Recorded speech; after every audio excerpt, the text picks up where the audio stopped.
Good afternoon. It's still week 10 of marathon training. It's getting really close now. I'm entering the peak weeks of marathon training.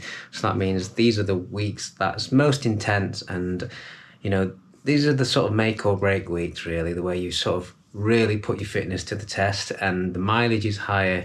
It's not as high as it was in the last couple of years, because obviously with Hugo coming, my mileage has dropped a little bit just because of the sleep issue and things like that. I did over 90k last week, which is probably the first time I've gone over into the 90s since last year.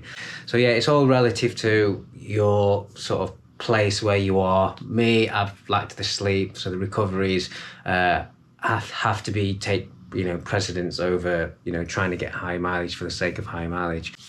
So yeah, I'm just going to talk about recovery, what I do and what I think about during sort of this phase of the marathon block. The first one is sleep, which I'm trying to get more of now. Hugo's settled a bit more. There's the odd night here and there, but generally he's sleeping a little better now. Yeah, sleep, always think about that first, really, about anything, because that's going to be really important to recover after hard sessions. That's something that I've really found really important, and I probably took it for granted before I had Hugo. So yeah, sleep is one that's free, it's natural. An eye mask, I've got earplugs sometimes, just to try and maximise on those periods where I do get sleep, to try and get a deeper amount of sleep. My nutrition's always pretty good. I generally eat healthy. I do have cheat days where I have pizza, burgers, go out, stuff like that, cake. Yeah, I try to generally limit that to like the odd days, so it's like a cheat day, a cheat meal, but make sure your diet is enjoyable as well. Don't make it so it's horrible. That's why you sort of have these cheat days, and don't feel guilty, because if you do, you start to crave things and you start to become like not a very healthy relationship with food. You start to think it's just suffering, when you shouldn't really suffer.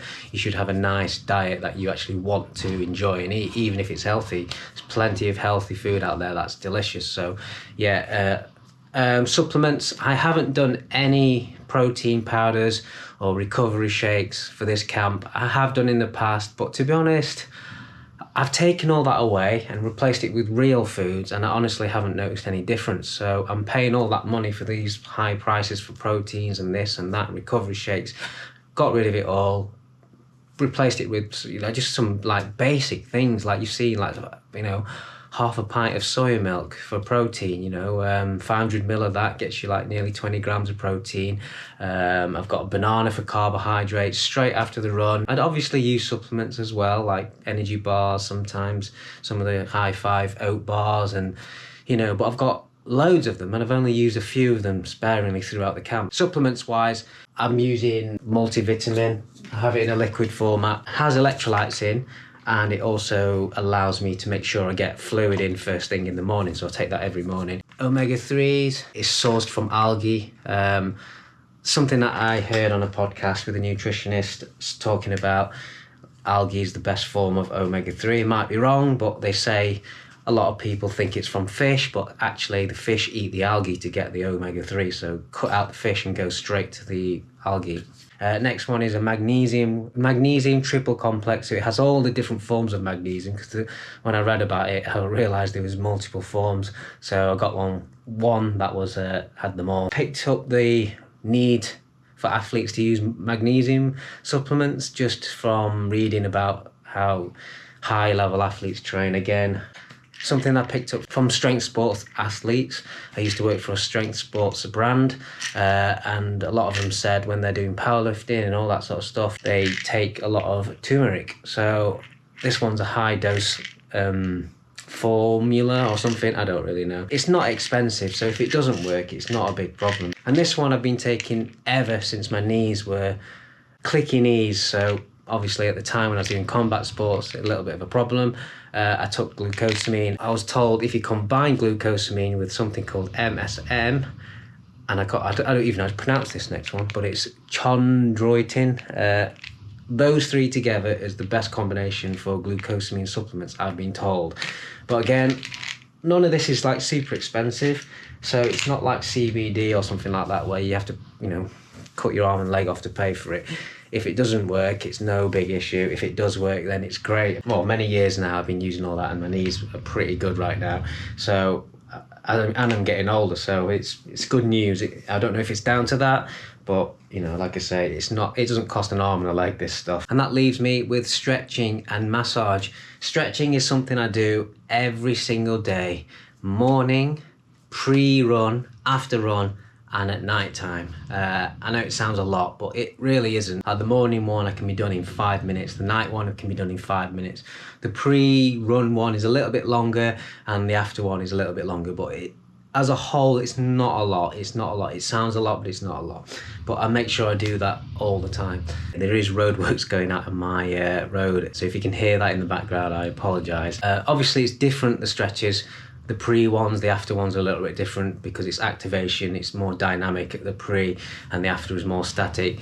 And the night one and then the morning ones are a little bit different as well. They're more focused on my lower back because that's where I've had issues, and my hamstrings as well. As the mileage has come up now, I am spending a little time when I'm sat on the couch watching TV, or you know, I've got a little time when after my stretching I will massage.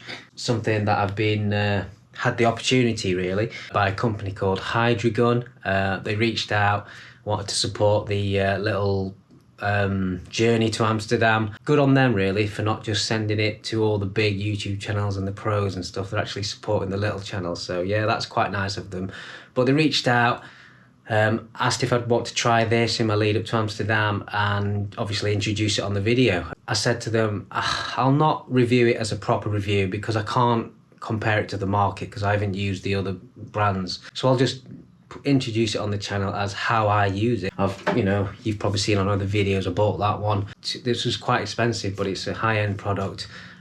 So when I saw the Hydragun, I was like, okay, let's check it out. If it's tacky, I'm not going to bother. But it looked pretty high-end, so I said, okay. They don't even need to see the video. If I'd like it, I can sort of introduce it to the channel. I have been giving it for free, but all I can say is, if you've watched my channel, I hope you've got like the trust that I do show the ups and downs. I've shared my mental health, I've shared bad training, I've shared good training, and I do like to keep it sort of quite nice and real. So yeah, it's packaged very nicely. It feels high end when you touch it. It's got a nice sort of weight to it.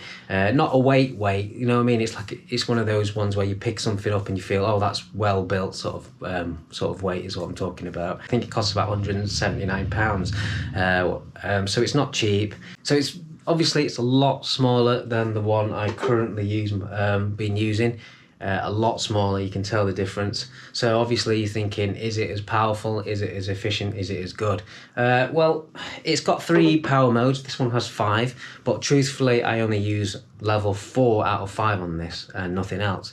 So really, you only need 1 really, because you find one that you're happy with and it sort of works everywhere. This one had 3. I use the highest one on this one, and I think that's perfect for me. I don't really need it to be any stronger, and I wouldn't use the lighter ones either.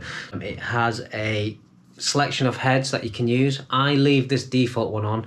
I think it provides the biggest surface area, and that's one thing you do get on the bigger ones. You do get a bigger surface area to work with. So I just work my hamstrings and my glutes and my lower back mainly. I never really have problems with my calf, and I never have. I'm not sure if that's a good thing or a bad thing. Am I not using my calves or something? I don't know. I normally massage those, and it doesn't take too long. Watch some YouTube videos while I'm sat down, and I just do it myself and work sort of systematically through each part. Very easy to handle because it's small. It's a lot easier to maneuver than this one. The sort of small factor, I can just sort of move it around. I don't actually use my back, but you can if you want to. Because of the size, it is a travel one, so I think that's why it's so good actually for me, because in the past I've never taken that anywhere.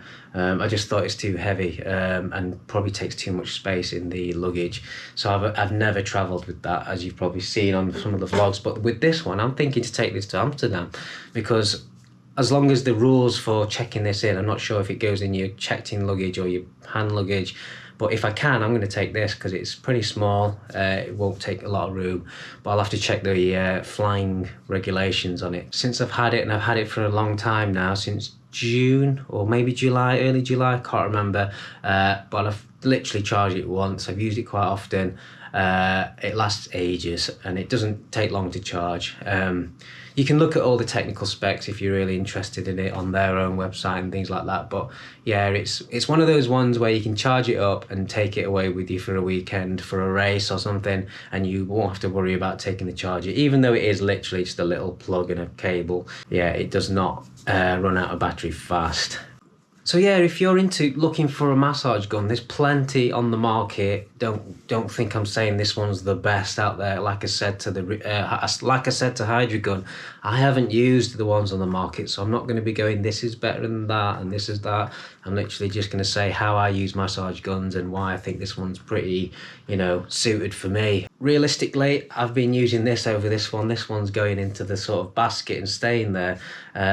But just because it's a bit big to leave out on a table, finding I'm putting this one away and not getting it out and leaving this one on the couch or on the table and using this one, to the point where I might even sell this. I'm trying to sell the Therabody boots that I've got as well, because I just don't have space to leave that out.